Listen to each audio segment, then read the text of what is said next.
అందరికీ నమస్కారం అండి. 21వ లైవ్ స్టాక్ సెన్సస్ సంబంధించి డేటాను ఏ విధంగా ఎంటర్ చేయాలో ఈ వీడియోలో మనం తెలుసుకుందాం. మొదటిగా ప్లేస్టోర్ నుంచి 21వ లైవ్ స్టాక్ సెన్సస్ సంబంధించి యాప్ని డౌన్లోడ్ చేసుకోవాలండి. డౌన్లోడ్ చేసుకున్న తర్వాత యాప్ని ఓపెన్ చేసినట్లయితే మనకి ఇంటర్ఫేస్ అనేది ఈ విధంగా ఉంటుందండి. మనకి అలర్ట్ చేసినటువంటి యూజర్ ఐడి అండ్ పాస్వర్డ్ తోటి లాగిన్ అవ్వాల్సి ఉంటుంది.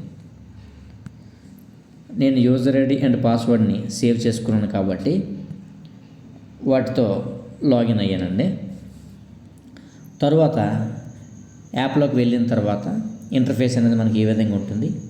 మనం ఏ విలేజ్లో అయితే డేటా అనేది ఎంటర్ చేయాలనుకుంటున్నామో ఆ విలేజ్ని సెలెక్ట్ చేయవలసి ఉంటుందండి. ఇక్కడ పైన కల్పిస్తున్న సెలెక్టెడ్ విలేజ్ దగ్గరికి వెళ్ళి టచ్ చేసినట్లయితే డిఫాల్ట్గా స్టేటు, డిస్టిక్, తహసీల్ రావడం జరుగుతుంది. మనం ఏ విలేజ్ అయితే ఎంటర్ చేయాలనుకుంటున్నామో ఆ విలేజ్ని సెలెక్ట్ చేయాలండి.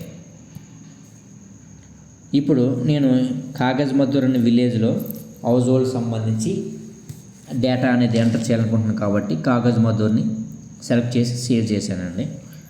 తర్వాత హౌస్ హోల్డ్ సంబంధించిన డీటెయిల్స్ని ఎంటర్ చేయాలనుకుంటున్నాను కాబట్టి హౌస్ హోల్డ్ని టచ్ చేస్తున్నానండి. నేను ఇదివరకే 3 హౌస్ హోల్డ్ సంబంధించి డీటెయిల్స్ ఎంటర్ చేశాను కాబట్టి అవి మీకు కనిపించడం జరుగుతుందండి. ఇప్పుడు నేను ఒక కొత్త హౌస్ హోల్డ్ సంబంధించిన డీటెయిల్స్ని ఎంటర్ చేయాలనుకుంటున్నాను కాబట్టి ఇక్కడ plus add new men touch చేయాలండి. తర్వాత మనకి 4 ఆప్షన్స్ రావడం జరుగుతుందండి. ఫస్ట్ది హౌస్ హోల్డ్ అని ఉంది కదండి. హౌస్ హోల్డ్ అంటే ఒక ఇంట్లో కలిసి ఉంటూ ఉమ్మడి వంటగది నుండి ఆహారం తయారు చేసుకొని భోజనం చేసే వ్యక్తులను ఒక కుటుంబంగా పరిగణించవచ్చు లేదా నిర్వహించవచ్చు. అంటే వీళ్ళు పశువులు పెంచినట్లయితే దాన్ని హౌస్ హోల్డ్ కింద చూడడం జరుగుతుంది. ఫర్ ఎగ్జాంపుల్ ఒక డైరీ ఫామ్ ఉందనుకోండి. ఆ ఇంటి యజమాని మెయిన్ హెడ్ అయితే ఆయన కిందన వాళ్ళ ఫ్యామిలీ మెంబర్స్ అందరూ పనిచేశారనుకోండి, వాళ్ళని కూడా హౌస్ హోల్డ్స్ కింద మనం పరిగణిస్తాం. అలాగే ఒకే వ్యక్తి ఒక పౌల్ట్రీ ఫామ్ పెట్టినా, ఒక డైరీ ఫామ్ పెట్టినా వాళ్ళ కుటుంబ సభ్యులంతా పాల్గొని వాళ్ళందరూ కలిసి ఉన్నారనుకోండి, అది హౌస్ హోల్డ్ కింద మనం చూపించడం జరుగుతుందండి. ఇక రెండవది హౌస్ హోల్డ్ ఎంటర్ప్రైజెస్. అంటే ఇప్పుడు 2 ఫ్యామిలీస్ పార్ట్నర్ కింద పెట్టుకొని పశువులు పెంచుకున్నారనుకోండి, అది హౌస్ హోల్డ్ ఎంటర్ప్రైజెస్ కింద వస్తుందండి. అంటే పార్ట్నర్స్ ఉండాలి ఇద్దరు. నెక్స్ట్ మూడవది నాన్ హౌస్ హోల్డ్ ఎంటర్ప్రైజెస్ అండి. ఇదేంటంటే ఇది ప్రభుత్వ రంగ యాజమాన్యంలో పనిచేసే సంస్థ. అంటే కేంద్రం లేదా రాష్ట్ర ప్రభుత్వాలు లేదా స్థానిక సంస్థలు లేదా ప్రభుత్వ రంగ సంస్థలు ఈ మొదలగునవన్నీ అనమాట. అంటే సహకార సంఘాలు, ఇతర రకాల సంఘాలు, సంస్థలు, ట్రస్టులు మొదలగునవి పశువులు పెంచినట్లయితే నాన్ హౌస్ హోల్డ్ ఎంటర్ప్రైజెస్ కింద వస్తుందండి. ఇక 4వది ఇన్స్టిట్యూషన్స్ అండి. అంటే దేవాలయాల్లో, మసీదుల్లో, చర్చిల్లో లేదా వ్యవసాయ విశ్వవిద్యాలయాలు, పశు వైద్య కళాశాలలు వీటిలో పశువులు పెంచినట్లయితే మనకి ఇన్స్టిట్యూషన్ కింద పరిగణించడం జరుగుతుందండి. అర్థమైంది అనుకుంటానండి. ఇప్పుడు హౌస్ హోల్డ్కి సంబంధించి డేటాను ఎంటర్ చేయాలనుకుంటున్నాను కాబట్టి హౌస్ హోల్డ్ని టచ్ చేసి అప్లై చేయాలండి. అప్లై చేసిన తర్వాత మనకి ఈ విధంగా డీటెయిల్స్ అన్నీ ఎంటర్ చేయమని అడుగుతుందండి. ఇప్పుడు నా దగ్గర ఒక రైతుకు సంబంధించిన డేటా తీసుకున్నాను కాబట్టి ఆ డేటాను ఏ విధంగా ఎంటర్ చేస్తానో ఒకసారి మీరు గమనించినట్లయితే మీకు క్లియర్గా అర్థమయ్యే అవకాశం ఉందండి. ఇప్పుడు నా దగ్గర ఉన్న డేటాతో ఎంటర్ చేస్తున్నా అండి. రైతు పేరు భోగ శ్రీకాంత్.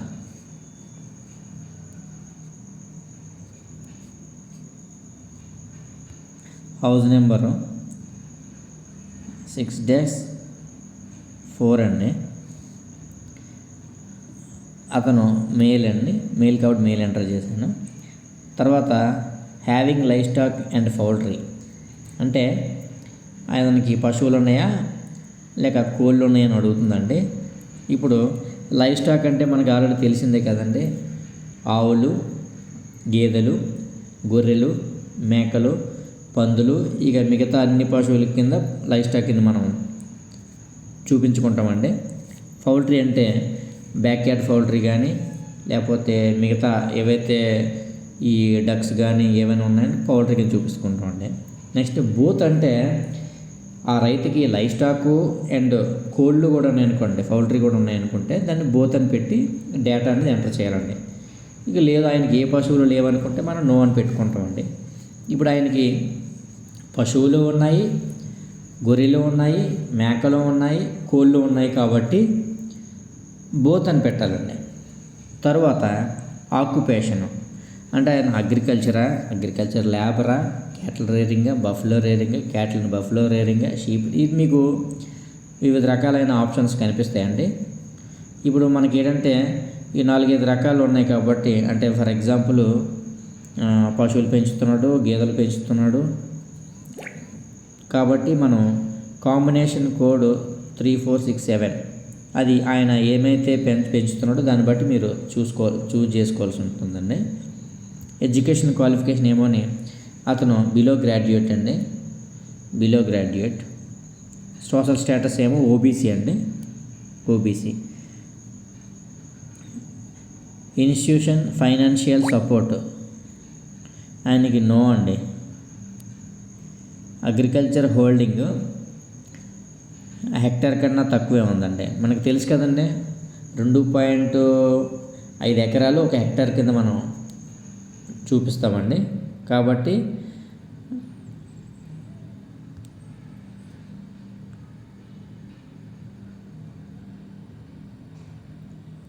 ఓకేనండి. నెక్స్ట్ తర్వాత ఎక్కువగా ఎవరైనా పశువులతో ఎక్కువ ఉంటారో, ఎక్కువ స్పెండ్ చేస్తారని చెప్పేసి ఇక్కడ అడుగుతున్నారండి. కాబట్టి అతనే ఉంటాడండి మనకి మెయిల్ పెట్టామండి. బిలాంగ్ టు ప్యాస్టోరల్ అంటే ఇప్పుడు మేత దొరకకపోయి వేరే ఊర్లకి వెళ్ళి కొన్ని రోజులు మేపుకొని మళ్ళీ ఊర్లోకి వచ్చి ఉండే వాళ్ళనేమో ప్యాస్టోరల్ అంటారండి. అతను కాదు కాబట్టి నో పెట్టాను. Major income livestock yes అండి, ఆయనకి ఇన్కమ్ అదే. ఆప్షనల్ డీటెయిల్స్ ఏమో అది మీరు చూసుకొని డీటెయిల్స్ అనేవి పెట్టవలసి ఉంటుందండి. తర్వాత ఫోన్ నెంబరు ఎంటర్ చేయాలండి.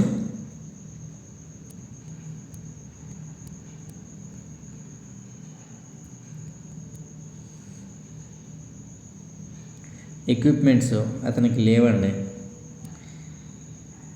ఇంక్యుబేటర్ లేదు, బ్రేడర్స్ లేదు, మిల్కింగ్ మిషన్ లేదు, ఫాడర్ కట్టర్ లేదు, చాపర్ ఉందండి.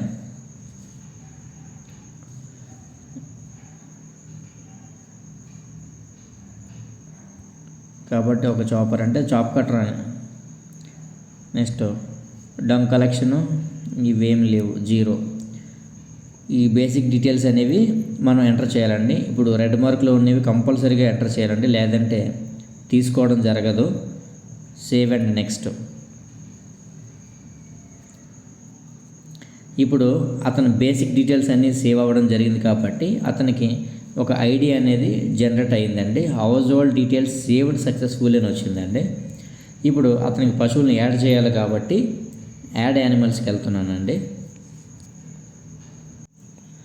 ఇప్పుడు పశువులను యాడ్ చేయాలి కాబట్టి ఇక్కడ పైన యాడ్ యానిమల్స్ అని ఉంది కదండి, దాన్ని టచ్ చేయాలండి. దానికన్నా ముందు ఒకసారి చూసుకోండి, ఇక్కడ 2 ఆప్షన్స్ ఉన్నాయి, ట్యాగ్డ్ పక్కన అన్ట్యాగ్డ్.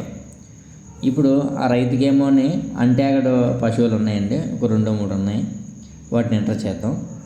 అన్ట్యాగ్ని టచ్ చేయాలండి.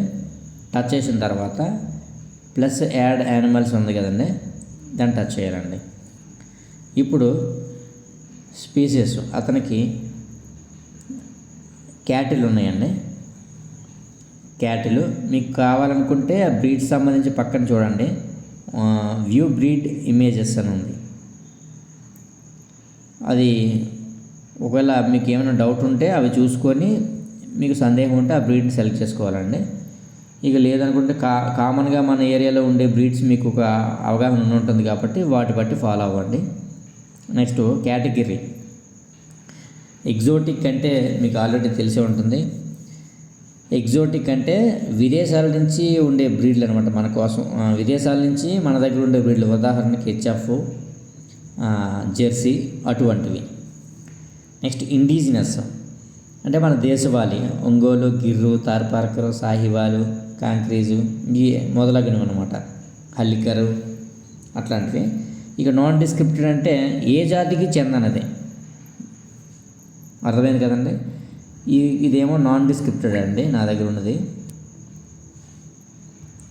యానిమల్ జెండర్ ఫిమేల్ అండి. ఇక నాన్ డిస్క్రిప్టెడ్ పెట్టాం కాబట్టి బ్రీడ్ క్లాసు, బ్రీడ్ నేమ్ రాలేదండి. అలా కాకుండా మనం ఇండిజినస్ కానీ లేదంటే ఎగ్జోటిక్ కానీ పెడితే మనకి ఈ ఆప్షన్స్ అనేవి మళ్ళీ మారే అవకాశం ఉందన్నమాట. యానిమల్ ఏజ్ ఓవర్ 3 years అండి. పర్పస్ ఇన్ మిల్క్ అండి. నెంబర్ ఆఫ్ యానిమల్స్ 2 అండి. ఇప్పుడు సేవ్ కొట్టాలండి. క్యాటిల్కి సంబంధించి ఒకసారి చూడండి details. Species క్యాటిల్లో category non డిస్క్రిప్టెడ్, gender female, age over 3 years, purpose in milk, number of animals 2. ఈ డీటెయిల్స్ మళ్ళీ ఎడిట్ చేయాలనుకుంటే ఎడిట్ ఆప్షన్ కూడా ఉంటుందండి. ఇంక లేదు అది కరెక్ట్గా ఉందనుకుంటే మళ్ళీ ప్లస్ యాడ్ యానిమల్స్కి వెళ్ళిపోవాలండి. మళ్ళీ ఇప్పుడు ఆల్రెడీ ఆయనకి క్యాటిల్ యాడ్ చేసాం కాబట్టి ఇంకా బఫెలో కూడా ఉన్నాయి ఆయనకి. మళ్ళీ స్పీసీస్కి వెళ్ళాలండి. బఫెలో కేటగిరీ ఇక్కడ 2 రకాలు ఉన్నాయండి. ఇండిజినస్ అంటే దేశవాళీ లేదా నాన్ డిస్క్రిప్టెడ్. ఆయనకేమో ఇండిజినస్ అండి. ఇండిజినస్ టచ్ చేశాను. ఫిమేల్ అండి. బ్రీడ్ క్లాస్ గ్రేడెడ్ అండి. మీరు కండిషన్ బట్టి పెట్టవలసి ఉంటుందండి. బ్రీడ్ నేము ఇక్కడ ఆల్ ఇండియా బ్రీడ్స్ అని టచ్ చేసామనుకోండి మనకి అవన్నీ కనిపిస్తాయండి దాని బ్రీడ్స్కి సంబంధించి. ఇదేమోని ముర్రాకి కొంచెం దగ్గరగా ఉంది కాబట్టి ముర్రా పెట్టానండి, గ్రేడెడ్ ముర్రా.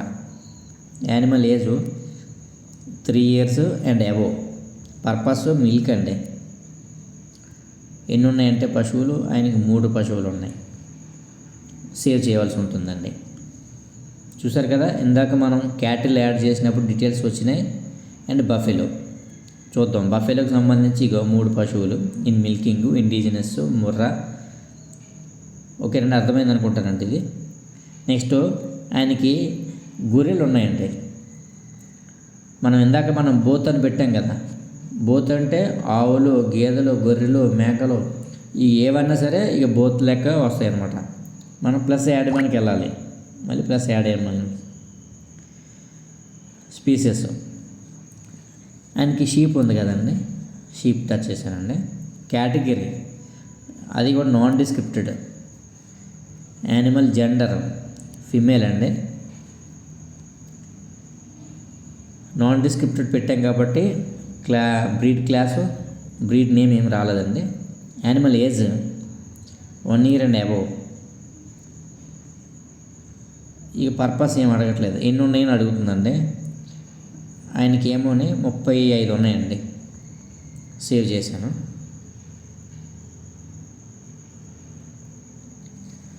ఓకేనండి. తర్వాత ఇప్పుడు ఈయనకి క్యాటిల్ ఉన్నాయి, షీప్ ఉన్నాయి, బఫెలో ఉన్నాయి. తర్వాత ఏం చేయాలంటే మనం కోళ్ళు యాడ్ చేయాలి కాబట్టి అంటే బ్యాక్ యార్డ్ పౌల్ట్రీ యాడ్ చేయాలి కాబట్టి నెక్స్ట్ సేవ్ అండ్ నెక్స్ట్కి వెళ్ళాలండి. ఆ తర్వాత అడుగుతుంది చూసారా, plus add back yard poultry అని, దాన్ని టచ్ చేయాలండి. ఎందుకంటే మనం అక్కడ ఫస్ట్లోనే బోత్ అని ఆప్షన్ పెట్టాం కాబట్టి ఆయనకి పశువులు లైవ్ స్టాక్ ఉన్నాయి, కోళ్ళు ఉన్నాయి కాబట్టి మనం ఇది ఎంటర్ చేయాలండి. స్పీసెస్ మనకి ఫౌల్ అండి. కేటగిరీ నాన్ డిస్క్రిప్టెడ్ అండి. Poultry gender hen. ఓకేనండి. కౌంట్ అడుగుతుందండి. ఈయనకి 6 ఉన్నాయండి కోళ్ళు. సేవ్ చేశానండి. చూసారా మనకి పౌల్ట్రీ కూడా వచ్చాయి. కావాలనుకుంటే దీన్ని ఎడిట్ చేసుకోవచ్చు, లేదనుకుంటే సేవ్ అండ్ నెక్స్ట్కి వెళ్ళిపోవాలండి. చూసారా మొత్తం ఆయన డీటెయిల్స్ అన్నీ వస్తాయి. ట్యాగడ్ యానిమల్స్ 0, అన్ట్యాగడ్ యానిమల్స్ 40, టోటల్ 40. అంటే మనం sheep and goat, poultry, cattle, buffalo మొత్తం కలిపి 40 పశువులు, 40 లెక్క అనమాట సంఖ్య. ఇక హౌస్ హోల్డ్ డీటెయిల్స్ చూడండి, మొత్తం డీటెయిల్స్ అన్నీ వస్తాయి. Next optional details, phone number కూడా, ఎక్విప్మెంట్స్ చూడండి. ఓకేనండి. తర్వాత ఓకే టచ్ చేయండి. చూడండి details have been saved successfully, go back to home. చూసారండి, ఇందాక 3 ఉండే రైతులు ఇప్పుడు 4 అయ్యారు. అర్థమైంది కదండి. ఇక బోగ శ్రీకాంత్ కింద ఉన్నాడు. మీకు అర్థమైంది అనుకుంటున్నాను. తర్వాత ఈ బోగ శ్రీకాంత్ అనే హౌస్ హోల్డ్ క్యాండిడేట్కి ట్యాగ్డ్ యానిమల్ ఒకటి ఉందండి. అది ఎలా అప్లోడ్ చేయాలో ఒకసారి చూద్దాం. ఇప్పుడు చూశారు కదండి, బోగ శ్రీకాంత్ అనే ఆయనకి ట్యాగ్డ్ యానిమల్ ఉంది కాబట్టి ఈ డిలీట్ సింబల్ పక్కన ఈ యారో మార్క్ చూసారా కిందకి డౌన్, దాన్ని టచ్ చేసిన తర్వాత ఇక్కడ వ్యూ రిమార్క్స్ అండ్ ఎడిట్ అనే ఆప్షన్ వస్తుందండి. ఎడిట్లోకి వెళ్ళాలండి. తర్వాత అప్పుడు మనం ఎంటర్ చేసిన డీటెయిల్స్ అన్నీ వచ్చాయి కదండి, మళ్ళీ సేవ్ అండ్ నెక్స్ట్. తర్వాత మళ్ళీ యాడ్ యానిమల్. ఇక్కడ చూడండి అన్ట్యాగ్డ్లో 40 ఉన్నాయి కనిపిస్తున్నాయి కదండి, ట్యాగ్డ్లో 0 ఉన్నాయి. కానీ ఒక యానిమల్ ఉందండి ఆయనకి ట్యాగ్డ్ కాబట్టి ఇక్కడ ట్యాగ్డ్ దాని మీద టచ్ చేసిన తర్వాత ఈ ప్లస్ యాడ్ యానిమల్స్ దగ్గర టచ్ చేయాలండి. తర్వాత ట్యాగ్ నెంబర్ మనం ఎంటర్ చేయాలండి. ఆయనకి 170029770095. ఇక్కడ స్పీసెస్ ఏమోని బఫెలో అండి. కేటగిరీ నాన్ డిస్క్రిప్టెడ్ అండి. యానిమల్ జెండర్ మేల్ అండి, సారీ యానిమల్ జెండర్ ఫీమేల్ అండి. ఇక్కడ breed class and breed name ఎందుకు రాలేదంటే నాన్ డిస్క్రిప్టర్ పెట్టాం కాబట్టి, అంటే ఏ జాతికి చెందనిది కానిది, ఏ జాతికి చెందనిది కాబట్టి. Animal age 3 years and above అండి. నెక్స్ట్ పర్పస్ ఇన్ మిల్క్ అండి. ఓకేనండి. నెక్స్ట్ సేవ్ మీద టచ్ చేయాలండి. చూసారు కదండి ట్యాగ్డ్ యానిమల్ ఏ విధంగా సేవ్ అయిందో. ఇక్కడ ట్యాగ్ నెంబరు, నాన్ డిస్క్రిప్టెడ్, ఆ డీటెయిల్స్ అనేవి కనిపిస్తున్నాయి. చూసారు కదండి. కావాలంటే ఎడిట్ చేసుకోవచ్చు, లేకపోతే మనం బ్యాక్ రావడం జరుగుతుందండి. చూసారా ట్యాగ్డ్ యానిమల్ ఒకటి, అన్ట్యాగ్డ్ 40. అంటే 40 అంటే మీరు cattle, buffalo, sheep and poultry కూడా ఉన్నాయి కాబట్టి మనకి అన్ట్యాగ్డ్ 40 పశువులు చూపిస్తుందండి. ట్యాగ్డ్ ఒక పశువు చూపిస్తుందండి. ఇప్పుడు మనం ఏం చేయాలంటే save and నెక్స్ట్కి వెళ్ళిపోవాలండి. Save and next. చూసారు కదా మొత్తం ఆయన యానిమల్ కౌంట్ వస్తున్నాయండి. అంటే ట్యాగ్డ్ యానిమల్ ఒకటి, అన్ట్యాగ్డ్ 40. Next house hold details, basic details అండి. Next optional details, next equipments, next పౌల్ట్రీకి సంబంధించి. అర్థమైంది కదండి. ఓకే మనం టచ్ చేయాలండి. Go back to home. చూసారు కదండి details have been saved successfully, అది కనిపించిన తర్వాత గో బ్యాక్ టు హోమ్. ఇప్పుడు కంప్లీట్గా ఒక రైతుకి సంబంధించి ట్యాగ్డ్ యానిమల్ ప్లస్ అన్ట్యాగ్డ్ యానిమల్స్ మనం ఎంటర్ చేయడం జరిగిందండి. అర్థమైంది అనుకుంటున్నానండి మీ అందరికీ. ఇప్పుడు మీకు ఈ హౌస్ హోల్డ్ సంబంధించి డీటెయిల్స్ ఒకవేళ తప్పు అనిపించింది అనుకోండి, ఇక్కడ డిలీట్ సింబల్ ఉంది కదండి, ఆ డిలీట్ సింబల్ మీద కొడితే మొత్తం డేటా అనేది డిలీట్ అయిపోతుందండి. తర్వాత ఇప్పుడు ఒక విలేజ్ సంబంధించి మొత్తం హౌస్ హోల్డ్స్ మొత్తం కంప్లీట్ చేశారనుకోండి మీరు, అప్పుడు ఇక్కడ సబ్మిట్ టు సూపర్వైజర్ అని ఉంది కదండి, దాన్ని టచ్ చేస్తే మనకి ఆటోమేటిక్గా సూపర్వైజర్కి వెళ్ళడం జరుగుతుందండి.